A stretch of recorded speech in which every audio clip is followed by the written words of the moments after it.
नमस्ते, वेलकम, स्वागत है आप सभी लोगों का डिकोड एग्ज़ाम में। और डिकोड एग्ज़ाम आपके लिए, आपके सुनहरे भविष्य के लिए एक नया कोर्स जो कि उत्तर प्रदेश पीसीएस के लिए है।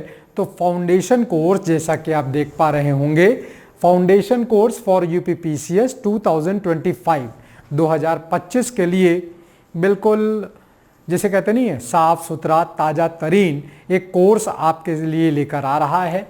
इस कोर्स में जो भी हम लोगों के पीसीएस का सिलेबस है, उस सिलेबस को हम लोग कवर करने जा रहे हैं। और इस सिलेबस के अंतर्गत जो भारतीय इतिहास का विषय है और मुख्य परीक्षा को ध्यान में रखते हुए हम लोग आज जिस टॉपिक का डेमो क्लास आप देख पा रहे होंगे, तो आपको मुख्य परीक्षा को ध्यान में रखते हुए कला एवं संस्कृति का डेमो क्लास कह लीजिए, या इस क्लास को हम लोग करने जा रहे हैं। ठीक, मैं राजेश सर और आप सभी लोगों का फिर से एक बार स्वागत करता हूं। और अपने इस फाउंडेशन कोर्स को अगर मैं आपसे आगे थोड़ी चर्चा करूं, इस फाउंडेशन कोर्स के अगर मेन हाइलाइट्स को लेकर अगर बात किया जाए, तो आप सबसे पहली लाइन पर गौर करिएगा। सबसे पहली लाइन है हम लोगों की कि हम आपको, यानी कि डिकोड एग्जाम आपको जो क्लास देने जा रहा है वो प्री और मेंस, यानी कि प्रारंभिक परीक्षा और मुख्य परीक्षा को लेकर के। यहीं पर इन दो शब्दों में एक तीसरा शब्द भी छिपा हुआ है जिसको आपको देखना पड़ेगा, ध्यान देना पड़ेगा। ये सिर्फ और सिर्फ एनालिटिकल अप्रोच की बात होगी, ये सिर्फ और सिर्फ आपके मेंटल एबिलिटी की बात होगी और कुछ नहीं है। ठीक है, अब अदृश्य क्या है, जिसको मैंने एनालिटिकल अप्रोच का नाम दे दिया, जिसको मैंने आपके मेंटल एबिलिटी का नाम दे दिया, तो वो पार्ट आता है कि जब हम प्री और मेंस के लिए पढ़ रहे होंगे, तैयारी कर रहे होंगे, तो उसी के साथ साथ हम अपने तीसरे वाले टीयर, जिसे इंग्लिश में इंटरव्यू और हिंदी में साक्षात्कार कहा जाता है, उसकी भी तैयारी कर रहे होंगे। तो एक तरीके से हम लोग यहाँ पर तीनों टीयर का, टीयर 1, टीयर 2 और टीयर 3, तीनों की तैयारी कर रहे हैं। और इन तीनों की तैयारी के साथ साथ हम अपनी परीक्षा के उस हिस्से पर पहुंच रहे हैं जहां पर हमको सफलता प्राप्त होगी। हम शब्द का मतलब आप हैं। आप सफलता प्राप्त कर लेंगे तो भाई हमारी भी सफलता है। कहीं ना कहीं आपकी सफलता ही हमारा उद्देश्य है, आपकी सफलता ही हम लोगों का प्रयास है। आपका तो प्रयास रहेगा ही रहेगा। तो इसमें आप मेन फीचर के तौर पर देखिएगा तो प्री मेंस की क्लास होगी। इससे जो टॉपिक, इससे जुड़े हुए जो टॉपिक जुड़े होंगे, जिन पर हम लोग डिस्कशन करेंगे, उसके नोट्स भी आपको मिलेंगे। ध्यान रखिएगा, नोट्स आपको हिंदी और इंग्लिश, जिसे बायलिंगुअल कहा जाता है, दोनों ही भाषाओं में उपलब्ध रहेंगे। ये आपके ऊपर निर्भर करेगा कि आप किस भाषा की ओर जाते हैं, वो आपके ऊपर निर्भर करेगा। ठीक है, चलो भाई, इसके अलावा और कई सारे बातें हैं, कई और सारे फीचर हैं जो कि आप देख पा रहे होंगे। और उसके बाद आपको नीचे की ओर नंबर देख पा रहा होगा। एक नंबर जो पहला है वो है 6307495944। दूसरा नंबर है 9506742546। यानी ये दो नंबर हैं। ये दो नंबर आपके लिए एक तरीके से हेल्पलाइन नंबर हैं। यानी अगर आपको किसी प्रकार की कोई दुविधा, इस कोर्स को परचेज करने में कोई परेशानी, या कोर्स परचेज कर लिया तो कोई और परेशानी, किसी भी तरह का कोई भी शंका समाधान आपको चाहिए, तो इस नंबर पर मिल जाएगा। बस एक बात का प्रयास करिएगा कि ऐसा कई बार हो जाता है, और वो ये कि कई और बच्चे अपनी शंका का समाधान कर रहे होते हैं। तो इट शुड बी पॉसिबल कि आपका नंबर आपको बिजी जा रहा हो, तो करना कुछ नहीं है। अगर ऐसा लगे, एक बार कॉल किया बिजी, दोबारा कॉल कर लिया बिजी, तो आप इस नंबर को सेव तो कर ही लेंगे। आप एक व्हाट्सएप मैसेज छोड़ दीजिए या टेक्स्ट मैसेज छोड़ दीजिएगा, तो आपके पास कॉल बैक कर लिया जाएगा और आपके सवालों का जवाब दे दिया जाएगा। वैसे एक आध दो बार के प्रयास में कॉल लग जाएगा, वो एक अलग विषय है कि ऐसा हो भी सकता और नहीं भी हो सकता। देखिए, पॉसिबिलिटी और प्रोबेबिलिटी दोनों चीज़ों की रहती है ना, जिसे हम लोग कहते हैं संभावना, संभावना। तो संभावना तो दोनों बातों की रहेगी। तो इसलिए कोशिश करिएगा, सफलता तो कोशिश करने वालों को ही मिलती है। अब हम लोग चलते हैं अपने डेमो क्लास की ओर, जिसमें हम लोग आज अपने मुख्य परीक्षा के कला और संस्कृति के उस हिस्से को पढ़ने जा रहे हैं, या उस एक टॉपिक को पढ़ने जा रहे हैं जिसे हम लोग जानते हैं भारत की शास्त्रीय भाषाएं, क्लासिकल लैंग्वेजेस के तौर पर। ठीक है, अब मैं कुछ बातें यहां पर आपको बता दें। अब देखिए, भाषा भारत में बहुत सारी हैं। सभी भाषाओं को, भारत में बोली जाने वाली सभी भाषाओं को शास्त्रीय भाषा का दर्जा नहीं मिला है, एक बात।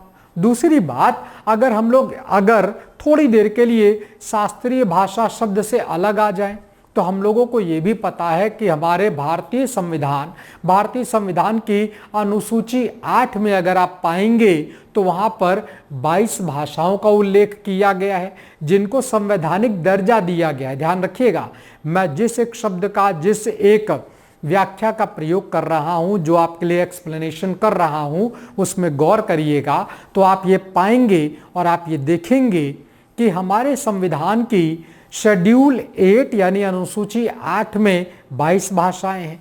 ये जो शास्त्रीय भाषाएं अभी हम लोग पढ़ेंगे एक एक करके, ये उस शेड्यूल 8 में आती हैं।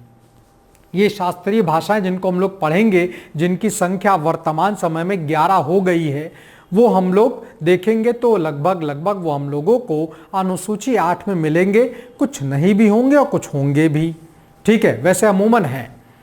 लेकिन ये शास्त्रीय भाषाओं को आप संवैधानिक भाषा या संविधान में अनुसूची 8 में उल्लिखित भाषा के तौर पर मत देखिएगा, क्योंकि शास्त्रीय भाषा बनाने का जो कॉन्सेप्ट आया, जो ये काम किया गया, ये वर्ष 2004 में किया गया।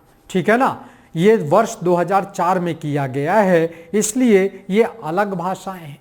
शास्त्रीय भाषाओं का संज्ञा या नाम इसलिए दिया गया क्योंकि इनके बारे में, यानी इन साहित्य के बारे में, इन साहित्य में लिखी गई जो बातें हैं उनके बारे में हम लोगों को बहुत लंबे समय थे, यानी बहुत लंबे वर्षों के समय से हम लोगों को लिखावट के तौर पर, और उसे हम लोग अगर बोलचाल गुरुकुल पद्धति की बात करें तो गुरुकुल पद्धति में भी इन साहित्य का, इनका उल्लेख किया जा रहा है।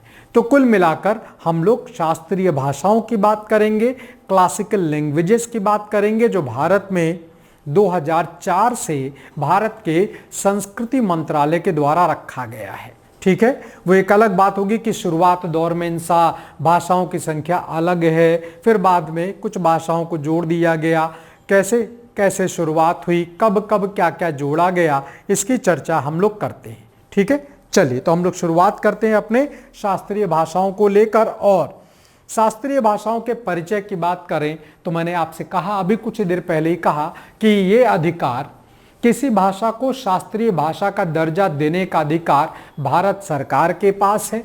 तो भारत सरकार का संस्कृति मंत्रालय, जो कि गृह मंत्रालय के अधीन कार्य करता है, यानी गृह मंत्रालय से संबंध आपको संबद्ध हो दिखाई पड़ेगा।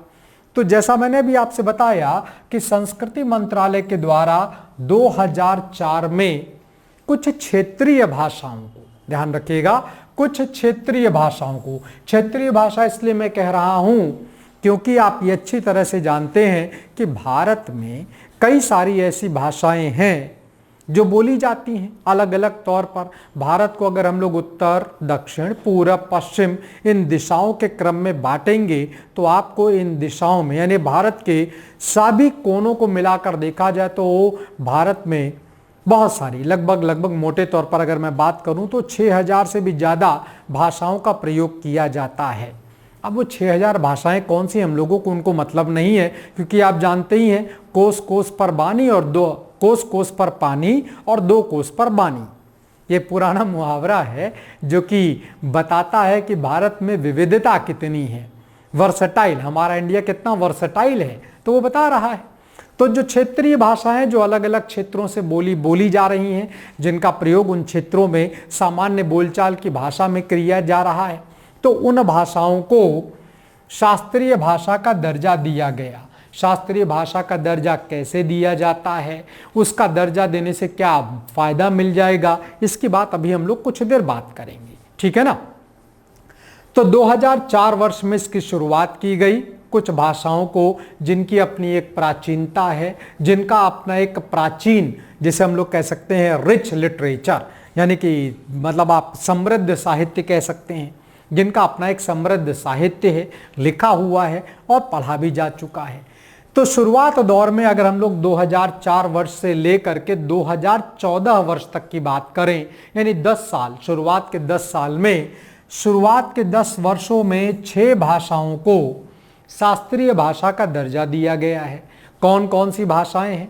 तो सबसे पहले तमिल भाषा को, फिर संस्कृत को, फिर तेलुगु को, फिर कन्नड़ को, फिर मलयालम को और फिर उड़िया भाषा को। अब आप एक चीज और, कंफ्यूजन होगा और होता है, इस कंफ्यूजन को कई एक बार मुझसे भी पूछा गया है कि सर सबसे पुरानी भाषा तो संस्कृत है, जैसा कि आपने ही बताया था। जब वैदिक काल पढ़ रहे थे तो मैंने आपको बताया था कि सबसे पुरानी भाषा कौन सी है। सबसे पुरानी भाषा है संस्कृत। संस्कृत में लिखे हुए जो साहित्य सबसे पुराने हैं वो वेद।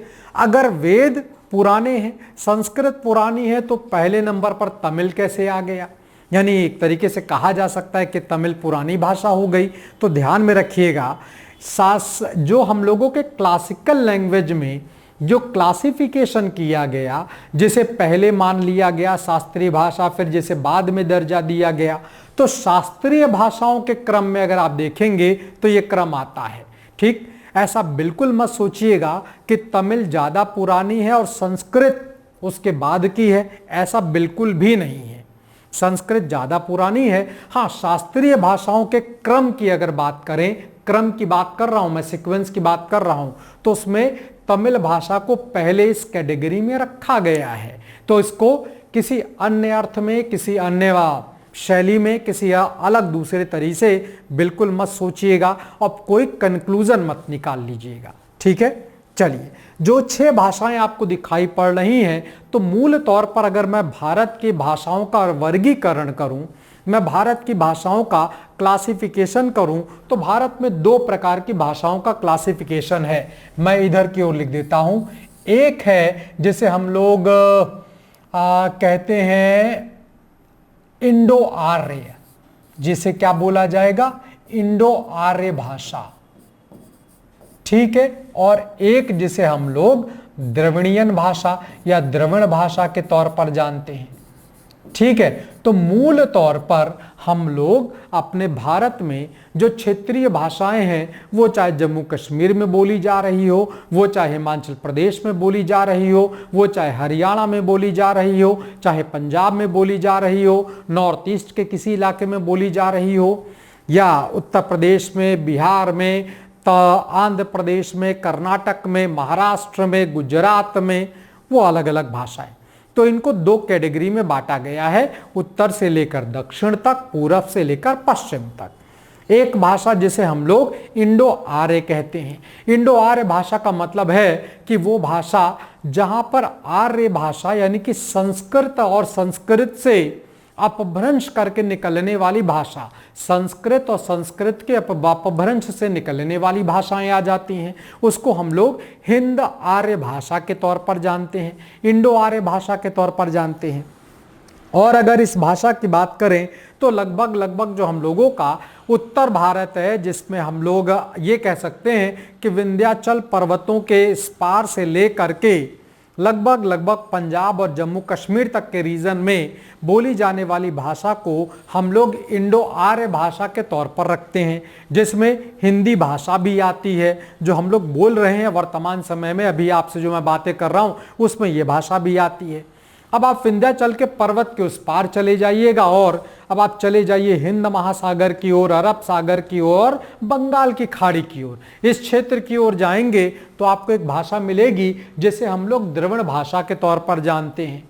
इन 6 भाषाओं को भी देखिएगा तो इसमें तमिल, तेलुगु, कन्नड़ और मलयालम, तमिल, तेलुगु, कन्नड़ और मलयालम, ये तो आती हैं हम लोगों के द्रविड़ भाषा में। तमिल, तेलुगु, कन्नड़ और मलयालम ये आ जाती हम लोगों के द्रविड़ भाषा में। संस्कृत और उड़िया भाषा जो है ये हम लोगों का इंडो आर्य लैंग्वेज के तहत आ जाता है। लेकिन अभी मैं लेटेस्ट की अगर बात करूं, ताजा तरीन बात करूं, तो उसमें आप पाएंगे कि कुछ परिवर्तन हो रहा है।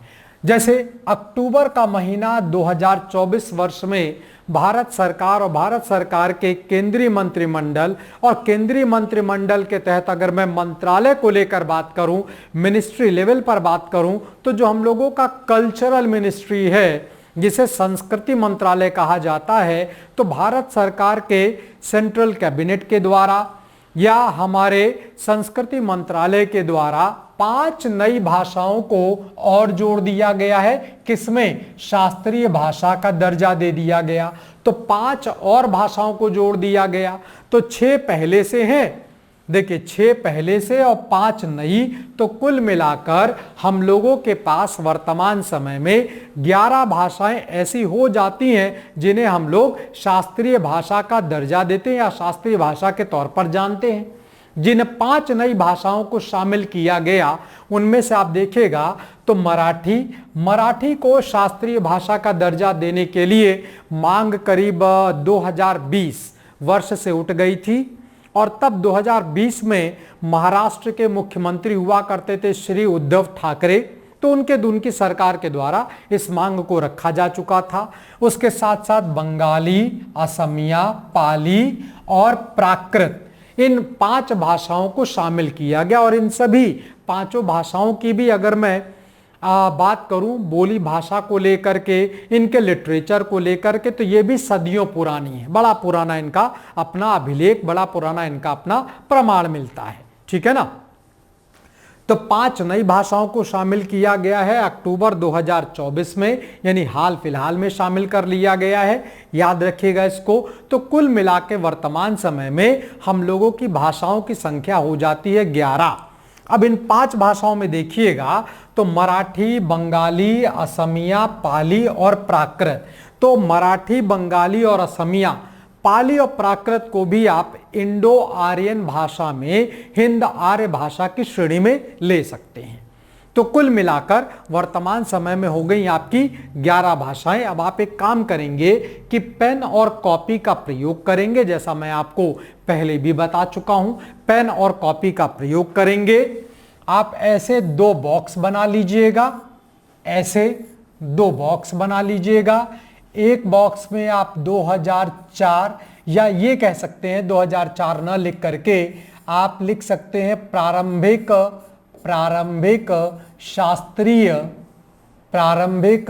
शास्त्रीय भाषा, जिनमें 6 भाषाएं आ जाएंगी, और नई शास्त्रीय भाषा जिनमें 5 आ जाएंगी। ठीक, ये अलग अलग इसलिए लिख लीजिएगा ताकि आपको 6 पुरानी और 5 नई याद रहे, क्योंकि आपके आने वाले परीक्षा में इन 5 नई भाषाओं को लेकर सवाल आएगा, 100% आएगा। तो वहां पर आपको पता रहे कि पुरानी वाली कौन सी और नई वाली कौन सी, ताकि आप आसानी से अपने सवाल को समझकर पढ़ करके एकदम सही आंसर कर पाए।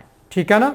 चलो भाई, तो कुल मिलाकर अब हमारे पास वर्तमान समय की बात करें तो हमारे पास 11 शास्त्रीय भाषाएं आ गई हैं, और ये शास्त्रीय भाषा जिसे क्लासिकल लैंग्वेज कहा जा रहा है, तो अगर इनकी बात करें तो इनके बारे में कुछ और तथ्यों की जानकारी हासिल किया जाए। 2004 वर्ष में जब संस्कृति मंत्रालय के द्वारा भारतीय भाषाओं को उन्नत करने के लिए, भारतीय भाषाओं को होता नहीं थोड़ा और उनका प्रचार प्रसार हो सके, और चूंकि हमारे संविधान में 22 भाषाओं को दर्जा दिया गया है, तो फिर एक तरीके से देखा जाए तो मतलब इसे रिस्ट्रिक्शन ना कहा जाए, इसे एक प्रकार का हम लोग कह सकते हैं कि हम भारतीयों को अपनी संस्कृति का, अपने कल्चर का ध्यान रखना चाहिए और प्रयास करना चाहिए कि हम ज़्यादा से ज़्यादा अपने भारत की भाषाओं को जान पाएँ। नहीं भी जानेंगे तो कोई फ़र्क नहीं पड़ेगा, उससे कोई दिक्कत नहीं होने वाली है, लेकिन फिर भी तो जो शास्त्रीय, जिसमें लिखावट के काम बड़े पुराने समय से हो रहे हैं, तो उसके लिए, और उससे होगा क्या ना, जैसे अगर आप जानेंगे, पढ़ेंगे या सुनेंगे भी, तो आपको अपने देश की विविधता का और अपने देश की विविधता के साथ साथ उस विविधता के बीच जो एकता स्थापित है, यूनिटी इन डाइवर्सिटी का जो एक पुरानी एक निबंध भी आता है आप लोगों के पास, पूछा जाता है हिंदी में कि भारत की विविधता में एकता, इसका आशय बताइए, इसका आलोचनात्मक विवरण करिए, इसकी समालोचना करिए। इस प्रकार से सवाल पूछे जाएंगे, जहां से आपको एक बढ़िया एग्जाम्पल मिलेगा आपको। तो इसकी शुरुआत जब की गई तो इसकी शुरुआत किया गया वर्ष 2004 में, और वर्ष 2004 में जब इसका शुरुआत किया गया तो इसकी शुरुआत किया गया तमिल भाषा के साथ। अब आप दिमाग में कतई ये मत लेकर आइएगा कि तमिल से क्यों किया, जब संस्कृत पुरानी थी तो संस्कृत से करना चाहिए था। ये सब दिमाग में मत लाइएगा। न ये लेकर आइएगा कि उत्तर दक्षिण का कोई मसला हो गया, ऐसा भी कुछ मसला नहीं था।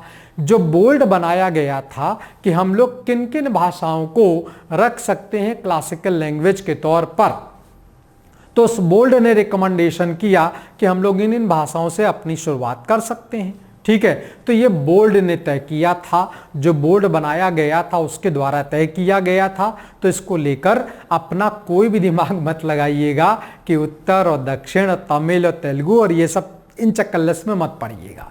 सबसे पहली भाषा जो जो शास्त्रीय भाषा के तौर पर लिया गया वो तमिल है।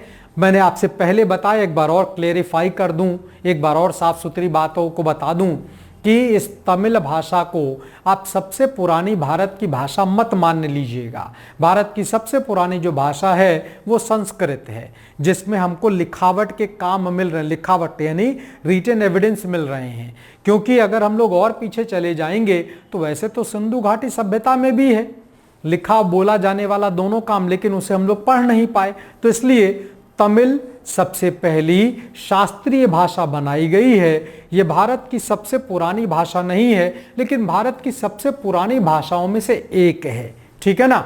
तो शास्त्रीय भाषा का दर्जा दिया गया वर्ष 2004 में। इस प्रकार का दर्जा प्राप्त करने वाला तमिल पहला भाषा हो जाएगा। फिर 2005 वर्ष में संस्कृत को, 2008 वर्ष में तेलुगु को, 2008 वर्ष में ही तेलुगु भाषा से कुछ 2-3 महीने बाद आप पाएंगे, 2-3 महीने पूरा नहीं हो पाएगा, कन्नड़ भाषा को। मलयालम की बात करें तो 2013 में मलयालम को और उड़िया को 2014 में अंतिम भाषा के तौर पर लिया गया। लेकिन अक्टूबर 2024 में 5 नई भाषाएं आ गई हैं, जैसे आपने नोट कर लिया होगा अब तक, है ना। बंगाली, मराठी, असमिया, पाली और प्राकृत नोट कर लिया होगा। तो वो अब आपके 2024 में हो गई हैं। ठीक है ना। चलिए भाई, तो शास्त्रीय भाषा, कोई भाषा शास्त्रीय भाषा के दर्जे पर आती है तो उसके लिए क्या क्या क्राइटेरिया फिक्स किए गए हैं। तो क्राइटेरिया को देखा जाए, उसके बारे में बात किया जाए तो किसी भी भारतीय भाषा को, देखिए शास्त्रीय भाषा के तहत आने वाली भाषा भारतीय भाषा होगी। भारतीय भाषा का मतलब भारतीय परिक्षेत्र में बोली जा रही होगी, किसी एक क्षेत्र में, किसी 2 क्षेत्र में, किसी एक राज्य में, किसी 2 राज्य में, और उसका अपना एक पूरा क्लासिकल लिटरेचर होगा। तो किसी भी भारतीय भाषा को शास्त्रीय भाषा में रखने के लिए या वर्गीकृत करने के लिए जो उसके लिए कुछ पात्रता या जो कुछ एक मानदंड चाहिए, उनकी अगर बात किया जाए तो पात्रता निर्धारण के लिए जो क्लास मतलब होता नहीं मानदंड, यानी एक तरीके से देखा जाए तो जो आपके क्राइटेरिया फिक्स कर दिया जाएगा उनकी बात करें तो उनमें जो सबसे पहला क्राइटेरिया है वो क्या कि इन भाषाओं का, जिन्हें शास्त्रीय भाषा घोषित किया जाएगा, तो इन भाषाओं के प्रारंभिक ग्रंथों का, यानी इसके जो सबसे पुराने ग्रंथ हैं, यानी इसके जो सबसे ओल्डेस्ट लिटरेचर हैं, तो प्रारंभिक ग्रंथों का लिखित इतिहास, मतलब वो लिखा हुआ लिटरेचर होना चाहिए। और लिखा भर से काम नहीं चलेगा, बकायदा वो पढ़ा भी जाना चाहिए। तो उनका अपना एक लिखित यानी पुराना लिखित इतिहास हो। और ये लिखित इतिहास कितना पुराना होना चाहिए, तो कम से कम 1500 से 2000 वर्षों का पुराना होना चाहिए। कम से कम 1500 से 2000 वर्षों का पुराना होना चाहिए, जिसमें तमिल, संस्कृत, ये सारी भाषाओं के लिटरेचर आते हैं।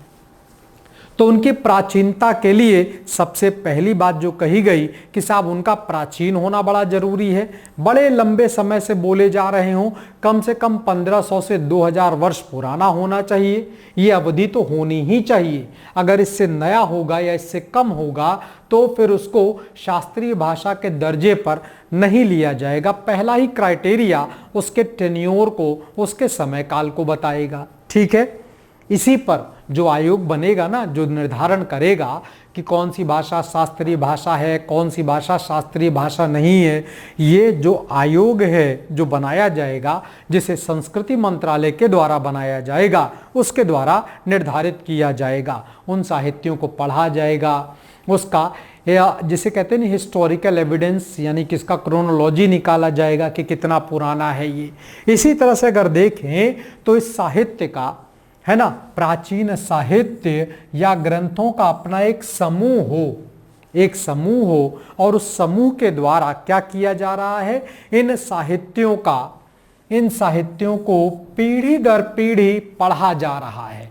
मैं पढ़ रहा हूं, मेरे से पहले मेरे पिताजी पढ़ रहे थे, मुझसे पहले मेरे दादाजी पढ़ रहे थे, उससे पहले मेरे परदादाजी पढ़ रहे थे, उससे पहले मेरे दादाजी के दादाजी पढ़ रहे थे, फिर इसके बाद अब मैं अगली जनरेशन की ओर जाता हूं तो मैं पढ़ रहा हूं, मेरे बाद मेरा बेटा पढ़ेगा, मेरे बेटे के बाद उसका बेटा पढ़ेगा, फिर उसके बाद उसका बेटा पढ़ेगा। तो पीढ़ी दर पीढ़ी वक्ता का मतलब उस पर बढ़िया तरीके से अपनी बात को रखने का, विचारों को रखने का, और साहित्य को होता नहीं उसका पाठ करने का। तो उसका अपना एक वक्ताओं का एक समूह हो, जिसमें उन साहित्यिक भाषाओं का, उन शास्त्रीय भाषाओं का बकायदा जिसे कहते नहीं उचित उच्चारण, प्रोनाउंसिएशन, बिल्कुल राइट प्रोनाउंसिएशन के साथ चले, और जिसके बाद ये हम लोगों के इंटेंजिबल नहीं कहना चाहिए, एक तरीके से कहा जाए तो ये हम लोगों का प्राइसलेस, अमूल्य, जिसकी कोई कीमत नहीं लगाई जा सकती है, तो ये एक अमूल्य विरासत के तौर पर स्वीकार कर लिया जाएगा।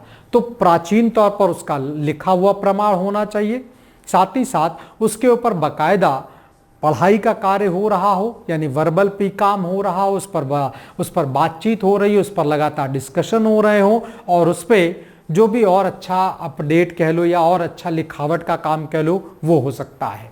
साथ ही साथ साहित्यिक परंपरा ओरिजिनल, मूलभूत होनी चाहिए। ओरिजिनल यानी वो किसी अन्य भाषा से न ली गई हो, वो बिल्कुल अपना मूल भाषा के तौर पर हो। ठीक है कि उस मूल भाषा से कहीं और भाषा में शामिल कर लिया जाए, वो बात अलग हो जाएगा, लेकिन शुरुआत दौर में वो अपनी मौलिक भाषा के तौर पर आ रहा हो, लिखावट का जो काम किया गया है वो उसकी मौलिक भाषा में किया गया हो, यानी जो उनकी अपनी ओरिजिनल लैंग्वेज होगा, उनका जो अपना ओरिजिनल स्क्रिप्ट होगा, उस पर काम किया जा रहा है, और अन्य भाषाई समुदाय से अपनाई हुई ना हो। मतलब किसी दूसरी भाषा से लेकर ट्रांसलेट नहीं होता, जैसे इस भाषा से इस भाषा में ट्रांसलेट कर दिया गया हो, तो ट्रांसलेशन एक अलग विषय होगा कि अनुवादित कर दिया गया, लेकिन अनुवादित भाषा की किताब को, यानी तमिल भाषा के या संस्कृत भाषा की किताब को अनुवादित कर दिया गया, तो अनुवादित करके जिस नई भाषा में प्रवेश करा दिया गया, तो उसे कल्चरल लैंग्वेज के तौर पर, शास्त्रीय भाषा के तौर पर नहीं लिया जाएगा। हाँ, उसे आगे चलकर शामिल, उस लिटरेचर को शामिल किया जा सकता है, जो अनुवादित कर दिया गया हो उसे शामिल किया जा सकता है, लेकिन उसका अपना मूलभूत, उसका अपना एक ओरिजिनल लिटरेचर होना चाहिए। जैसे वेद, एक उदाहरण की बात कर रहा हूं, वेद। अब वेदों का अनुवाद कई भाषाओं में हुआ है, हिंदी में भी हुआ है, अंग्रेजी में भी हुआ है, और कई सारी भाषाओं में हुआ है, लेकिन साथ ही साथ वेद अपने मौलिक भाषा में, यानी अपने मौलिक यानी संस्कृत भाषा में है, तो वो संस्कृत भाषा में अपनी मौलिकता को बरकरार रखे हैं। अब उससे ट्रांसलेशन हो रहा वो एक अलग विषय होगा, लेकिन जो भी व्यक्ति अनुवादित करेगा उसे पहले संस्कृत पढ़ना पड़ेगा, यानी मूल भाषा पर आना पड़ेगा। इसी तरह से आप देखिए, अगर हम लोग तमिल भाषा की बात करें तो तमिल भाषा में भी आपको लिटरेचर मिलेंगे, जैसे तोल्काप्पियम मिलेगा, आपको शिल्पाधिकारम मिलेगा, आपको पट्टू पट्टू मिलेगा, आपको पतिन कलक्कड़ू मिल जाएगा, बहुत सारे लिटरेचर। वो एक अलग भाषा है, वो एक अलग बात होगी किन सभी साहित्यों का ट्रांसलेशन तमिल भाषा से हिंदी में, संस्कृत में, अंग्रेजी में, कई एक भाषाओं में कर दिया जाएगा, लेकिन वो अपनी मूल भाषा में होंगे। तो मुझे ऐसा लगता है कि अब आपको जो तीसरा लाइन लिखा हुआ है वो समझ में आ गया होगा। इसमें अब आपको किसी प्रकार का कोई कंफ्यूजन नहीं रह गया होगा। कंफ्यूजन होगा तो मैं हूं ना, फिर तो कोई बात ही नहीं है। ठीक है, चलिए भाई। तो अगर हम लोग अगर मानदंडों की बात करें तो देखो भाई, शास्त्रीय भाषा और इसके परवर्ती रूप, मतलब परवर्ती का मतलब बाद की, उसका जो बाद का अलग रूप दिखाई पड़ेगा, तो उसके परवर्ती रूप और उसकी उपशाखाओं में एक कंटिन्यूटी होनी चाहिए, अनिरंतरता नहीं होनी चाहिए, मतलब कंटिन्यूटी होनी चाहिए। तो अनिरंतरता हो सकती है, लेकिन इस बात का प्रयास किया जाए कि उसको निरंतर रखा जाए, ये एक अलग विषय रहेगा। ठीक है, मतलब शास्त्रीय भाषा और उसके परवर्ती रूपों में, परवर्ती रूप में उसमें कुछ हेरफेर हो सकता है। हेरफेर मतलब कुछ नए शब्द प्रवेश कर सकते हैं, होता ही है ये चीज। ठीक है, लेकिन उसका जो अपना मूल भाषा है उसकी अगर बात करें तो उसमें किसी प्रकार का कोई फेरबदल नहीं होगा। कोशिश इस बात का किया जाए कि वो अपने ओरिजिनल फॉर्म में आगे के वर्षों में लगातार चलता रहे, उसमें किसी प्रकार की अनिरंतरता यानी कंटिन्यूटी ब्रेक न होने पाए। अगर होती भी है, अगर कंटिन्यूटी ब्रेक होती है, लिखावट के काम कुछ नहीं भी हो पाते हैं, तो जब कुछ समय बाद होंगे तो अपने ओरिजिनल लैंग्वेज में होंगे। तो जिस कारण शास्त्रीय भाषा और उसके साहित्य का आधुनिक की अपेक्षा अलग भिन्न रूप से दिखाई पड़ना शुरू हो जाएगा। मूल रूप से इस पूरी लाइन का जो आशय है वो ये कि शास्त्रीय भाषा अपने मौलिक आदर्शों, अपने मौलिक भाषा, अपने मौलिक लिखावट के सिद्धांतों पर चलता हुआ आपको दिखाई पड़ेगा। ठीक है, चलिए भाई, जिनको जिनको इस प्रकार की भाषा यानी शास्त्रीय भाषा की कैटेगरी में रखा जाता है या रखा जाएगा, तो उनके लिए उसको क्या क्या फायदा या क्या क्या लाभ और क्या क्या उसके इंपॉर्टेंस की बात किया जाए। तो जिस भाषा को भी शास्त्रीय भाषा की कैटेगरी में रखा जाएगा, तो ऐसा दर्जा देने के साथ उस भाषा को मिलने वाले जो लाभ हैं, जो उसके बेनिफिट्स हैं, उसकी बात किया जाए तो देखो भाई, सबसे पहला काम किया जाएगा, शास्त्रीय भाषाओं के प्रतिष्ठित विद्वानों को, उस भाषा के जो बड़े बड़े विद्वान हैं, उनको प्रतिवर्ष हर साल वार्षिक रूप से अगर देखा जाए तो 2 पुरस्कार प्रमुख तौर पर दिए जाएंगे। जैसे मैं अगर भारत की बात करूं तो आपने नाम सुना होगा, साहित्य अकादमी पुरस्कार हर साल दिया जाता है, ज्ञानपीठ पुरस्कार हर साल दिया जाता है। तो इस प्रकार के 2 पुरस्कार तो मिलने ही चाहिए। इन पुरस्कारों में प्रशस्ति पत्र मिलेगा, इन पुरस्कारों में धनराशि होती है। वो धनराशि कितनी होगी वो सरकार के द्वारा तय किया जाएगा, वो हम और आप तय नहीं करेंगे, वो सरकार के द्वारा तय किया जाएगा। तो आपको एक निश्चित धनराशि दिया जाएगा, प्रशस्ति पत्र दिया जाएगा, एक शॉल दिया जाता है। ये सारी चीज़ें भारत के राष्ट्रपति जी के द्वारा, यानी इस भाषा से सम्मानित व्यक्तियों को जो अपना अपना अलग अलग भाषाओं में साहित्यिक काम कर रहे हैं, तो भारत के राष्ट्रपति जी के द्वारा समय समय पर इनको सम्मानित किया जाता है। तो कम से कम 2 पुरस्कार प्रतिवर्ष तो चलते ही हैं। जैसा मैंने भी आपसे बताया, साहित्य अकादमी का पुरस्कार होगा और ज्ञानपीठ पुरस्कार इसके अलावा भी हैं, ऐसा नहीं कि बस यही 2 हैं। ये 2 राष्ट्रीय स्तर के हैं और इनमें अलग अलग भाषाओं को, और वही जो आपके होता नहीं है, एक पूरी टीम होती है और वो पूरी टीम इन लिटरेचर को पढ़ती है और पढ़ने के बाद और इसके ऊपर डिस्कशन करती है, और पढ़ने और डिस्कशन करने के बाद जिस लिटरेचर का यानी जिस किताब का भाषा, जिस किताब का विषय, जिस किताब के अंतर्गत लिखी गई कथा, कहानी, काव्य जो भी है, वो इतनी काबिले तारीफ लगे कि हाँ भाई ये बहुत शानदार किताब लिखी, क्योंकि किताबें तो बहुत सारे लोग लिख रहे हैं, लेकिन वो किताब जो बातों को, मनोभावों को, अपने मनोभावों से मिलने वाले संदेशों को एक सलीके और एक तरीके से प्रस्तुत कर सके, तो उनको इस कैटेगरी में छांटा जाता है, उनको इस कैटेगरी में लिया जाता है। ठीक है, अच्छा, दूसरी बात देखिएगा, शास्त्रीय भाषाओं का जब दर्जा दे दिया जाएगा तो उनके अध्ययन मतलब पढ़ाई लिखाई उनका और विस्तार किया जाए, तो उनके अध्ययन के लिए उत्कृष्ट केंद्र यानी बढ़िया केंद्र का मतलब इंस्टीट्यूशनल, ऐसे एजुकेशनल इंस्टीट्यूशन बनाए जाएं, खोले जाएं जहां पर उस भाषा को और अच्छे तरीके से पढ़ाया जा सके। और वो कोई भी जा सकता है। मैं हिंदी भाषी क्षेत्र का व्यक्ति हूं, लेकिन मुझे लगता है कि मुझे यार संस्कृत का या मुझे तमिल का या मुझे तेलुगु का या मुझे पाली का अच्छा ज्ञान प्राप्त करना है। अगर तेलुगु भाषा या तमिल भाषा संस्कृत के बाद जो ज़्यादा रिच लिटरेचर आपको मिलेगा वो तमिल में मिलेगा। तो तमिल में जो मूलभूत तौर पर लिखे गए लिटरेचर है, क्योंकि जो अनुवादित रूप होता है, जो ट्रांसलेशन होता है, उसमें भावनाएं बदलती हैं, क्योंकि अनुवाद कोई और कर रहा है। मूल बुक यानी जो ओरिजिनल बुक है वो लिखा किसी और ने, उसके लिखते समय उसकी जो भावनाएं, उसके जो विचार हैं वो अपने हैं, लेकिन जिसने अनुवाद किया है वो उन सोच, उन विचारों और भावनाओं तक नहीं पहुंच पाता है।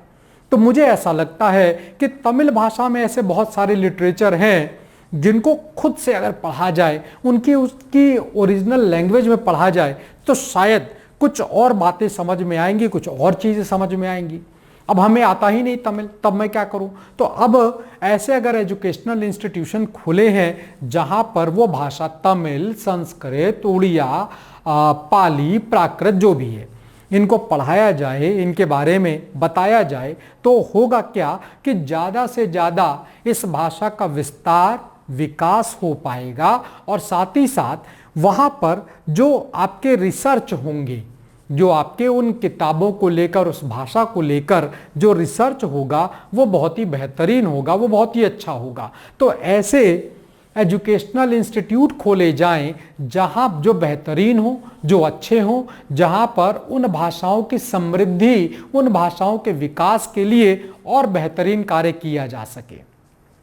इसी तरह से देखते हैं तो बड़े स्तर पर इन भाषा के व्यवसायिक विकास की बात करें, अगर व्यवसायिक तौर पर अध्यापन करने की अगर बात करते हैं, तो यूनिवर्सिटी ग्रांट कमीशन, जिसे हम लोग हिंदी में विश्वविद्यालय अनुदान आयोग कहते हैं, जिसका शॉर्ट फॉर्म है यूजीसी, यूनिवर्सिटी ग्रांट कमीशन, जो विश्वविद्यालयों को अनुदान देता है, विश्वविद्यालयों में शिक्षा के लिए, जिसे सिलेबस नहीं कहते, सिलेबस का निर्धारण करता है।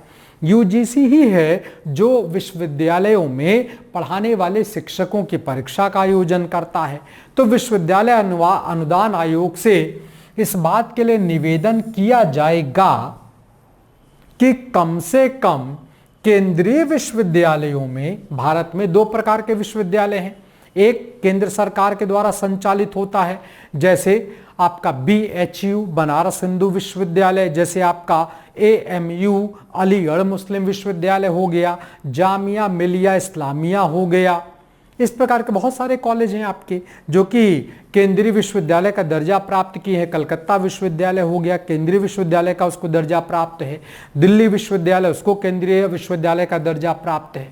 इसी तरह से कुछ विश्वविद्यालय ऐसे हैं जो राज्य स्तर पर, यानी कि अलग अलग राज्यों के अपने विश्वविद्यालय होते हैं, हर राज्य के अपने होते हैं। वो एक अलग बात होगा कि वो राज्य के विश्वविद्यालय अगर उनके अपने कुछ क्राइटेरिया होते हैं, वो criteria university grant commission UGC के ही द्वारा फिक्स किया जाता है, और किसी राज्य का विश्वविद्यालय उन क्राइटेरिया को फुलफिल कर देता है, उनको भर देता है, तो उस राज्य के विश्वविद्यालय को राज्य की सहमति के साथ उसे केंद्रीय विश्वविद्यालय का दर्जा दे दिया जाता। वो एक अलग विषय है, हम लोग उस विषय पर नहीं आएंगे।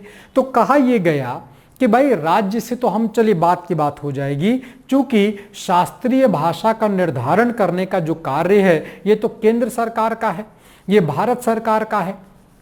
तो कम से कम भारत सरकार ये काम कर सकता है, और वो काम क्या कर सकता है कि जो केंद्रीय विश्वविद्यालय हैं जिनके नाम मैंने आपसे भी कुछ देर पहले बताए, तो वहां पर इन भाषा के विकास के लिए, इन भाषा के संवर्धन के लिए, इन भाषा के और ज़्यादा वो डेवलपमेंट के लिए, वो मतलब होता नहीं टीचर की वैकेंसी, क्रिएट करें, एक अलग प्रकार से डिपार्टमेंट ही बना दें, जहाँ पर वैसे आमतौर पर बनते ही हैं, लेकिन एक अलग प्रकार से डिपार्टमेंट बनाएं, तो वहाँ पर उस विषय को लेकर के ज़्यादा से ज़्यादा शिक्षा, ज़्यादा से ज़्यादा अध्यापन का काम किया जा सके। तो व्यावसायिक अध्यापन के कराने के लिए जो प्रतिष्ठित विद्वान हैं उनको शामिल किया जाए कि आप आइए और आप पढ़ाइए, जिनमें से कुछ स्थायी भी हो सकते हैं और कुछ आपके, जैसे हम लोग नहीं कहते, वो आपके गेस्ट टीचर के तौर पर, गेस्ट प्रोफेसर के तौर पर आते हैं,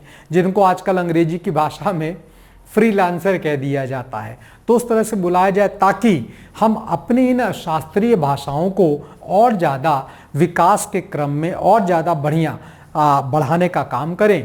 ओवरऑल अगर हम लोग बात करें तो निश्चित तौर पर ये पूरा का पूरा जो हिस्सा है, ये भारत की ही तो अपनी भाषाएं हैं और इनका अपना एक समृद्ध इतिहास भी है। और देश के नागरिकों को, भारत एक देश है, इस एक देश की एक नागरिकता है। हम कहीं भी जाएं, हम जम्मू कश्मीर में रहें, after all I am Indian, हम तमिलनाडु में रहें, at last I am Indian, हम असम में रहें, हम इंडियन, हम गुजरात में रहें, हम इंडियन। तो चूंकि हम भारतीय हैं, हमारा देश एकल नागरिकता पर चलता है, तो कहीं ना कहीं अपनी भाषाओं को, अपनी शास्त्रीय भाषाओं के विकास और डेवलपमेंट के लिए इस प्रकार के कार्य किए जा सकते हैं। ठीक है, देखिए बहुत सारे ऐसे शब्द हैं, बहुत सारी ऐसी व्याख्याएं हैं जो मैंने शामिल किया है, वो इसलिए कि आप जब इस सवाल को, यानी इस टॉपिक को जब मुख्य परीक्षा को ध्यान में रखते हुए चलेंगे और वहाँ पर अगर इसके संबंधित सवाल आपसे पूछा जाएगा तो आप वहाँ पर उसकी व्याख्या कर सकें, इसलिए मैं ज़्यादा से ज़्यादा एक्सप्लेनेशन करने का प्रयास कर रहा हूँ। ठीक है ना। चलिए भाई, अब अलग अलग भाषाओं को लेकर चलते हैं और उन भाषाओं से जुड़े हुए कुछ प्रसिद्ध, कुछ प्रमुख लिटरेचर को भी पढ़ते हुए चलेंगे, देखते हुए चलेंगे। सबसे पहले जिस भाषा को दर्जा दिया गया वो तमिल है। वर्ष 2004 में तमिल भाषा को सबसे पहली भाषा के तौर पर, शास्त्रीय भाषा के तौर पर दर्जा दिया गया है। एक बात। दूसरी बात, ये जो तमिल भाषा है ये द्रविड़ भाषा परिवार, आपको पता होगा, अभी कुछ देर पहले मैंने आपको बताया था कि संपूर्ण भारत की भाषाओं को दो लैंग्वेज फैमिली में डिवाइड किया गया, दो भाषाई समूह में या दो भाषाई परिवार में बांटा गया है। एक उत्तर भारत में जिसे हम लोग हिंद आर्य भाषा के तौर पर बोल सकते हैं, जिसमें कई सारी भाषा हैं, पंजाबी है, कश्मीरी है, डोगरी है, हिंदी है, हिंदी में भी ब्रज भाषा है, अवधी भाषा है, भोजपुरी है, बहुत सारी भाषाएं हैं। ठीक है ना। आपकी बघेली है, बुंदेलखंडी है, बहुत सारी भाषाएं हैं। तो ये हम लोगों की हिंद आर्य भाषा में आ जाता है, जो कि उत्तर भारत में बोला जाता है।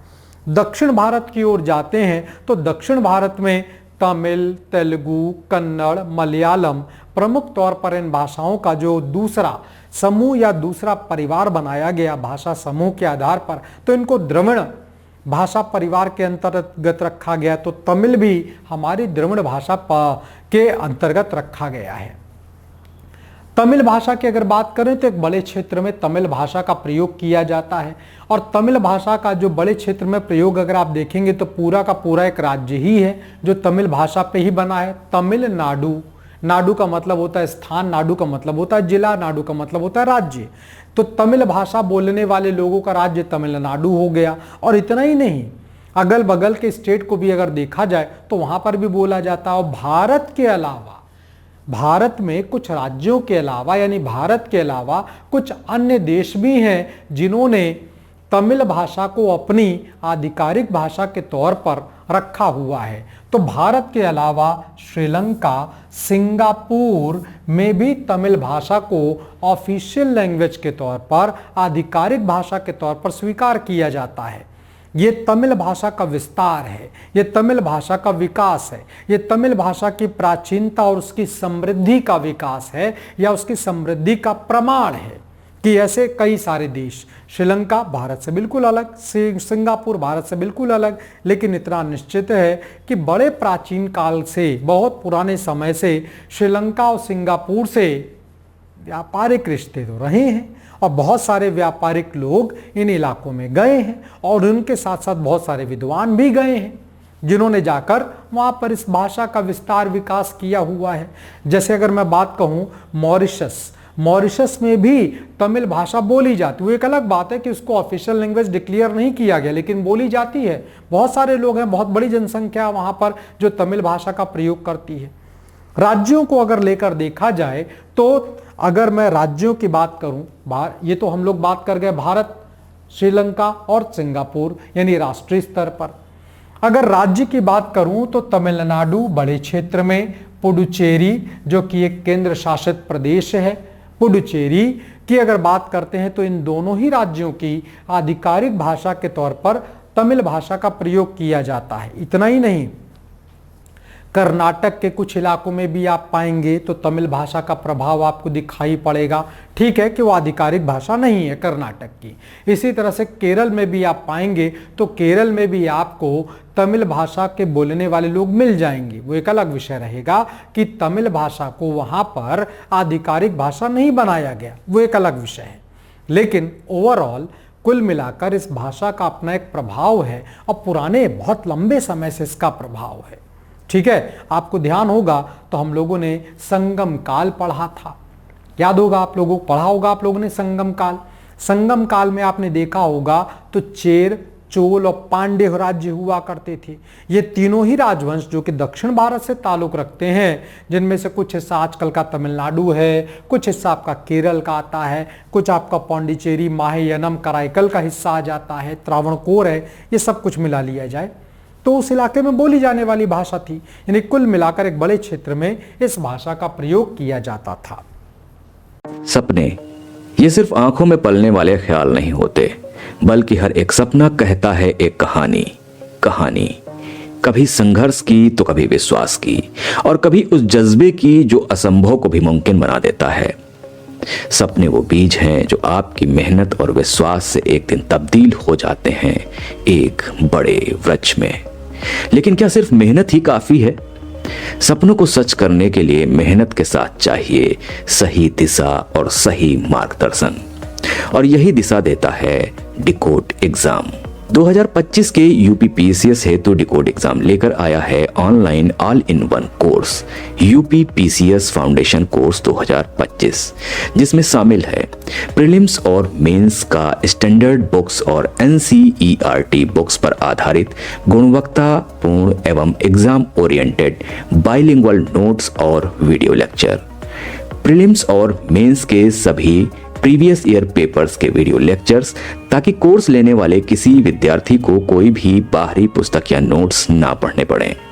प्रीलिम्स और मेंस की टेस्ट सीरीज एवं answer writing programme, Telegram group में regular topic wise test, CSAT, निबंध तथा सामान्य हिंदी की कक्षाएं। हमारे कोर्स में मेंस परीक्षा में सफल होकर इंटरव्यू देने वाले विद्यार्थियों को इंटरव्यू की भी तैयारी कराई जाएगी और अंतिम परिणाम चाहे कुछ भी हो, उनकी पूरी फीस उन्हें उपहार स्वरूप वापस कर दी जाएगी। इंटरव्यू में असफल विद्यार्थी यदि आगे तैयारी करना चाहेंगे तो उन्हें हमारे साथ निःशुल्क तैयारी का अवसर दिया जाएगा। उल्लेखनीय है कि डिकोड एग्जाम संस्थान विगत वर्षों में अपने सफल कार्यकाल में 55 से अधिक विद्यार्थियों को विभिन्न परीक्षाओं में अंतिम सफलता दिलाने में अपना सफल योगदान दे चुका है। याद रखिएगा, जब मेहनत सही दिशा में होती है तो कोई भी सपना अधूरा नहीं रहता। यह कोर्स आपके हर कदम पर आपका साथी है, आपके सपने को सच करने के लिए। हम यहाँ हैं आपके सपनों को पूरा करने के लिए। यह सिर्फ कोर्स नहीं है, बल्कि आपकी उम्मीदों, आपके संघर्षों को और आपके परिवार की प्रार्थनाओं को एक आकार देने का जरिया भी है। इस कोर्स की फीस 15,000 रुपए निर्धारित की गई है, परंतु पहले प्रवेश लेने वाले 100 विद्यार्थियों को 3,000 रुपए की विशेष छूट उपलब्ध होगी।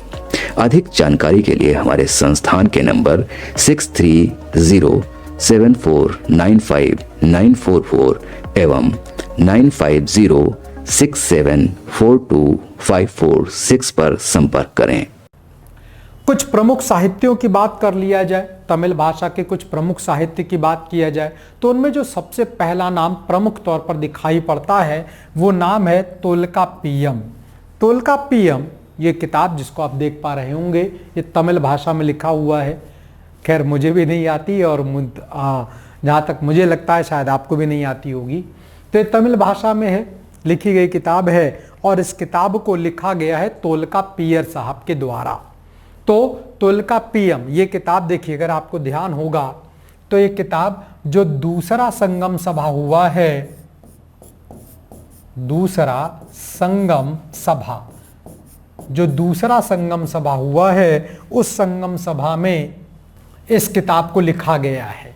और तोल्काप्पियर इस किताब के लेखक का नाम ध्यान रखिएगा, जो अंत का म है उसे हटाकर र लगा देंगे तो लेखक का नाम हो जाएगा। अपने तमिल क्षेत्र की अगर मैं बात करूं तो तमिल क्षेत्र के बहुत बड़े विद्वान, बहुत बड़े स्कॉलर हुआ करते थे। तो तोल्काप्पियम ये तमिल, मूल रूप से ये तमिल व्याकरण ग्रंथ है, साथ ही साथ ये काव्य शास्त्र पर पहले ग्रंथ के तौर पर है। काव्य शास्त्र का पहला ग्रंथ है जो कि पहली शताब्दी ईसा पूर्व, ये वही समय है जब हम लोगों का सेकेंड संगम काउंसिल, दूसरी संगम सभा, जैसे पांड्य राजाओं के द्वारा संरक्षण दिया गया था। और तोल्काप्पियर साहब इस सेकेंड संगम सभा के अध्यक्ष भी रह चुके हैं। क्योंकि वैसे तो जो ऋषि अगस्त्य हैं उनकी अगर बात करें तो ऋषि अगस्त्य थे जो उत्तर भारत से जो आर्य संस्कृति है उसे दक्षिण भारत लेकर गए। अगर जो हमारे तोल्काप्पियर हैं वो ऋषि अगस्त्य के शिष्य हैं।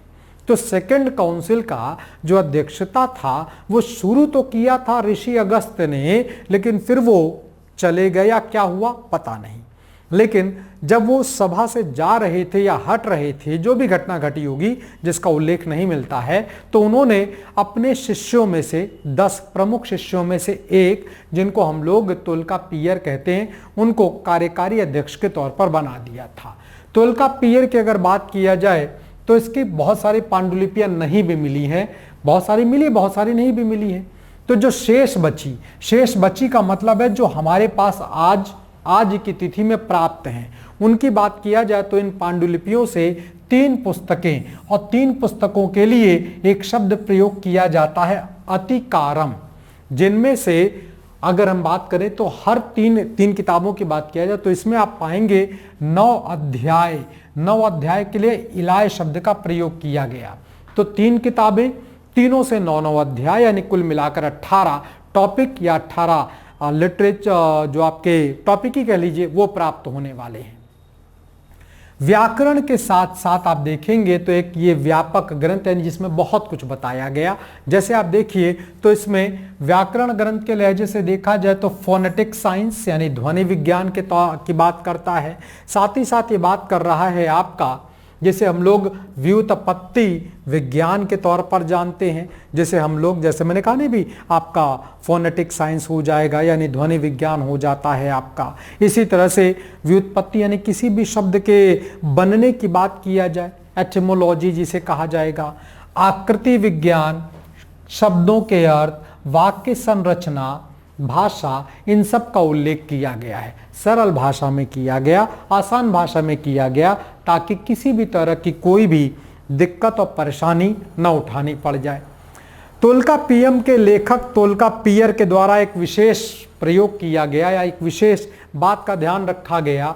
इस किताब में जो नियम लिखे गए, नियमों को समझाने के लिए उदाहरण का प्रयोग किया गया है। एग्जाम्पल को ध्यान में रखते हैं, यानी एग्जाम्पल के तरीके से एग्जाम्पल दे करके बताने का प्रयास किया गया। और जो एग्जाम्पल दिया जा रहा है उसके लिए तमिल संस्कृति का प्रयोग किया जा रहा है, समाज शास्त्र का प्रयोग किया जा रहा है, साथ ही साथ भाषाई भूगोल का भी प्रयोग करते हुए जो बातें बताई गई हैं व्याकरण के सूत्र के तौर पर उनको समझाने का प्रयास किया जा रहा है। तो ये सिर्फ व्याकरण की ही किताब नहीं रह गई, बल्कि इस किताब से हम लोगों को तत्कालीन समाज के विषय में, तत्कालीन तमिल संस्कृति के विषय में जानकारी, जिसे हम लोग भौतिक जानकारी कहते हैं, वो प्राप्त होती है। जैसा मैंने शुरू में बताया, इस किताब के लेखक का नाम तोल्कापियर हुआ करता था और जो कि ऋषि अगस्त्य के जो प्रमुख शिष्य थे, 12 शिष्य थे, उनमें से एक हुआ करते थे और इनके द्वारा सेकंड काउंसिल का जो अध्यक्षता है वो भी किया गया है। तो सेकंड सभा की अध्यक्षता किया गया है। इसी तरह से तमिल साहित्य की एक और किताब की बात करें जिसको हम लोग एट्टू टोगोई कहते हैं। एट्टू टोगोई का मतलब होता है, एट्टू टोगोई मतलब है 8 कलेक्शन, यानी कविताओं का 8 संग्रह, अष्ट संग्रह है ये। तो तमिल साहित्य में जो अष्ट संकलन या 8 कलेक्शंस के तौर पर जाना जाता है, यानी 8 बढ़िया बढ़िया कविताओं के संग्रह के तौर पर जाना जाता है। तो ये शास्त्रीय तमिल काव्य, जैसे एक शानदार तमिल काव्य के तौर पर कहा जाएगा, उसके तौर पर जाना जाएगा। आगे चलकर हम लोग देखेंगे कि संगम साहित्य में जो 18 ग्रेटर टेक्स्ट के तौर पर जाने जाते हैं, क्योंकि एट्टू टोगोई के 8 और अभी हम लोग पढ़ेंगे पत्तू पत्तू। पत्तू पत्तू का मतलब होता है 10 कलेक्शन। तो इन दोनों को मिला दीजिएगा तो बन जाएगा 18। जैसे पथेर कलक्कड़ू के तौर पर जाना जाएगा, जिसको हम लोग बारी बारी से पढ़ेंगे, ठीक है।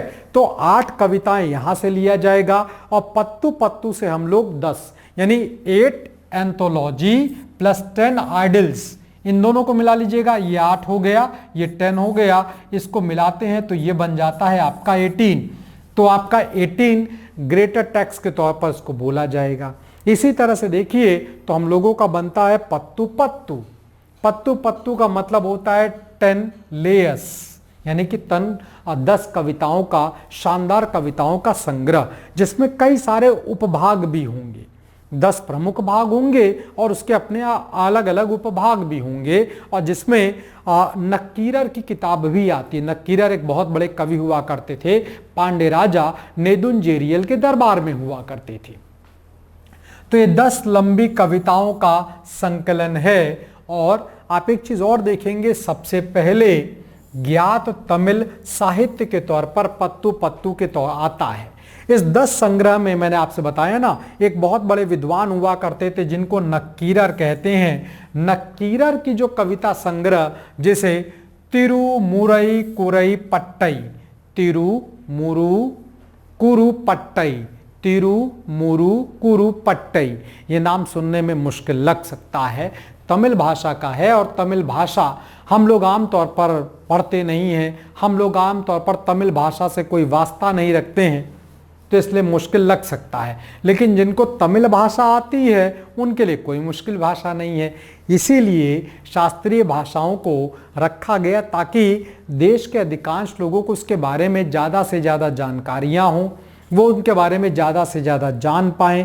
जानेंगे तो उनको ये बात की जानकारी होगी कि हमारा जो कल्चर है, हमारा जो संस्कृति है, वो कितना विशाल, कितना महान और कितना वर्सेटाइल है, ठीक है। अब देखिए 8 कलेक्शंस, जैसे हम लोग एट्टू टोगोई कह रहे थे, पत्तू पत्तू, इन दोनों को मिलाते हैं तो हम लोगों का 18 पथिने किलक्कड़कू कहा जाता है जिसको, यानी 18 कविताओं का। तो ये 18 संक्षिप्त काव्य हैं। कैसे कैसे? 8 एट्टू टोगोई के थे और 10 पत्तू पत्तू के थे, दोनों मिलाते हैं तो ये बनता है 18। तो 18 संक्षिप्त साहित्य के तौर पर जाना जाता है। और ये इन दोनों का, यानी कि एट्टू टोगोई का और पत्तू पत्तू का मिला जुला हिस्सा होगा, जिसको एक जगह पर एक साथ कंपाइल किया जाएगा, ताकि आने वाले समय में जो जनरेशन है, आने वाले समय में जो लोग हैं, वो इनको एक जगह पर संग्रहित पाएं और इनमें क्या क्या लिखा गया है उसे अच्छी तरह से पढ़ पाएं, समझ पाएं और तत्कालीन समय के सामाजिक, धार्मिक और उस परिवेश, राजनीतिक परिवेश को समझ पाएं, जान पाएं। सपने ये सिर्फ आंखों में पलने वाले ख्याल नहीं होते, बल्कि हर एक सपना कहता है एक कहानी। कहानी कभी संघर्ष की तो कभी विश्वास की, और कभी उस जज्बे की जो असंभव को भी मुमकिन बना देता है। सपने वो बीज हैं जो आपकी मेहनत और विश्वास से एक दिन तब्दील हो जाते हैं एक बड़े वृक्ष में। लेकिन क्या सिर्फ मेहनत ही काफी है? सपनों को सच करने के लिए मेहनत के साथ चाहिए सही दिशा और सही मार्गदर्शन, और यही दिशा देता है डिकोड एग्जाम। 2025 के यूपीपीसीएस हेतु डिकोड एग्जाम लेकर आया है online all in one course UPPCS foundation course 2025, जिसमें शामिल है प्रीलिम्स और मेंस का स्टैंडर्ड बुक्स और एनसीईआरटी बुक्स पर आधारित गुणवत्तापूर्ण एवं एग्जाम ओरिएंटेड बाइलिंगुअल नोट्स और वीडियो लेक्चर, प्रीलिम्स और मेंस के सभी प्रीवियस ईयर पेपर्स के वीडियो लेक्चर्स, ताकि कोर्स लेने वाले किसी विद्यार्थी को कोई भी बाहरी पुस्तक या नोट्स ना पढ़ने पड़े। प्रीलिम्स और मेंस की टेस्ट सीरीज एवं answer writing programme, Telegram group में regular topic wise test, CSAT, निबंध तथा सामान्य हिंदी की कक्षाएं। हमारे कोर्स में मेंस परीक्षा में सफल होकर इंटरव्यू देने वाले विद्यार्थियों को इंटरव्यू की भी तैयारी कराई जाएगी और अंतिम परिणाम चाहे कुछ भी हो, उनकी पूरी फीस उन्हें उपहार स्वरूप वापस कर दी जाएगी। इंटरव्यू में असफल विद्यार्थी यदि आगे तैयारी करना चाहेंगे तो उन्हें हमारे साथ निःशुल्क तैयारी का अवसर दिया जाएगा। उल्लेखनीय है कि डिकोड एग्जाम संस्थान विगत वर्षों में अपने सफल कार्यकाल में 55 से अधिक विद्यार्थियों को विभिन्न परीक्षाओं में अंतिम सफलता दिलाने में अपना सफल योगदान दे चुका है। याद रखिएगा, जब मेहनत सही दिशा में होती है तो कोई भी सपना अधूरा नहीं रहता। यह कोर्स आपके हर कदम पर आपका साथी है, आपके सपने को सच करने के लिए। हम यहाँ हैं आपके सपनों को पूरा करने के लिए। यह सिर्फ कोर्स नहीं है, बल्कि आपकी उम्मीदों, आपके संघर्षों को और आपके परिवार की प्रार्थनाओं को एक आकार देने का जरिया भी है। इस कोर्स की फीस 15,000 रुपए निर्धारित की गई है, परंतु पहले प्रवेश लेने वाले 100 विद्यार्थियों को 3,000 रुपए की विशेष छूट उपलब्ध होगी। अधिक जानकारी के लिए हमारे संस्थान के नंबर 6307495944 एवं 9506742546 पर संपर्क करें।